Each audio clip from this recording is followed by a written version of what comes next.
사람이 한 생을 살고 죽었다. 죽고 나면 사후의 세계가 어떻게 되는가?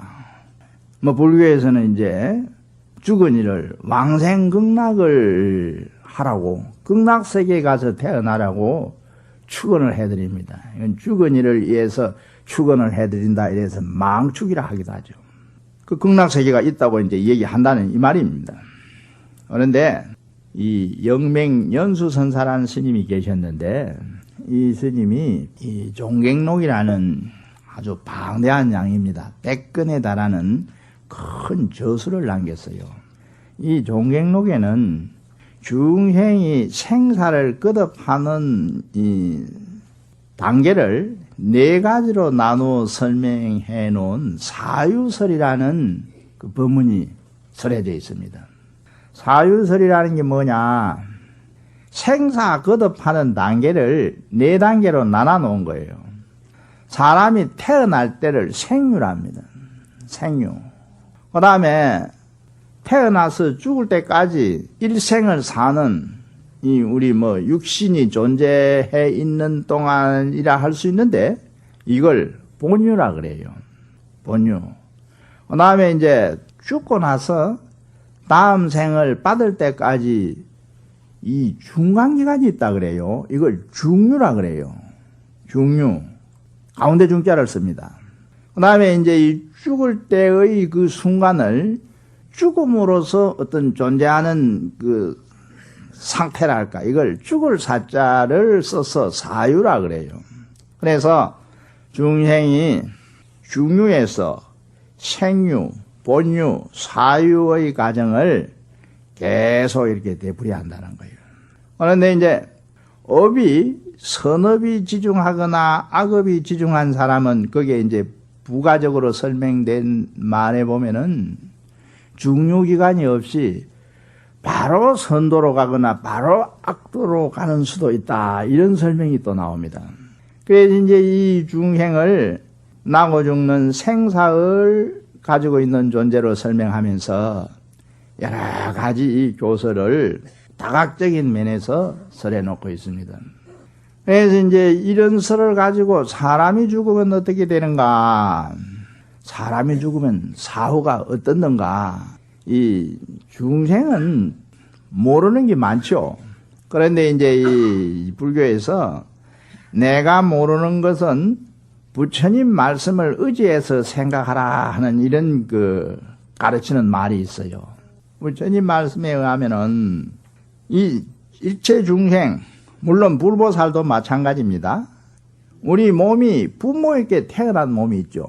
부모에게 태어난, 이 몸이 부모에게 태어난 몸이잖아요.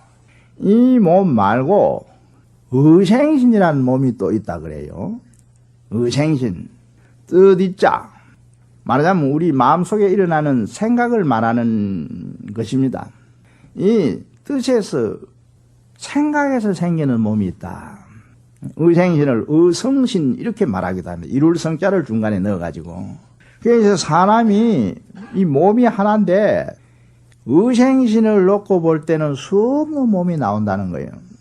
그래서 이제 이 불교에서는 이 사후의 중생들을 역시 제도를 해야 되는데, 불교는 이제 중생교화, 제도가 목적 아닙니까? 그 영가들 경우에는 죽은 이들은 천도한다 이렇게 말해요. 천도한다. 산 사람은 주로 제도한다 이렇게 말하는데 죽은 영가들은 천도한다 이래요. 같은 뜻인데 쓰는 그 용어가 좀 다르다고 볼 수 있습니다. 영가도 제도해야 돼요. 천도해야 돼요. 예.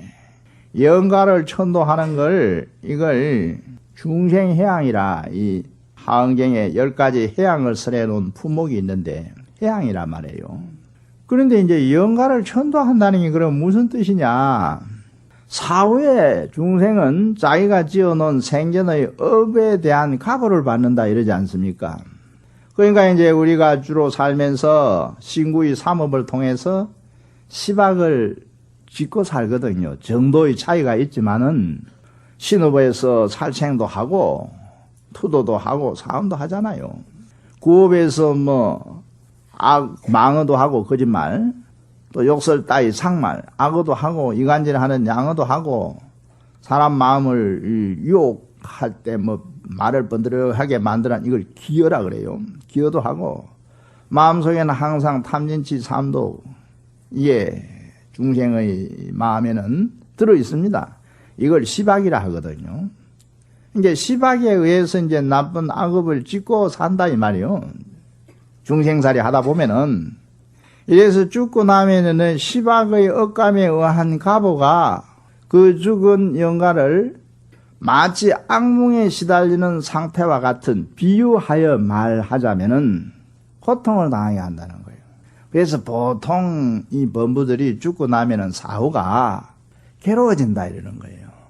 이 괴로워진 상태가 된 영가들을 부처님 법을 통해서 천도를 한다. 그러니까 이제 이 천도란 말은 괴로움을 벗어나도록 해준다 이런 뜻입니다.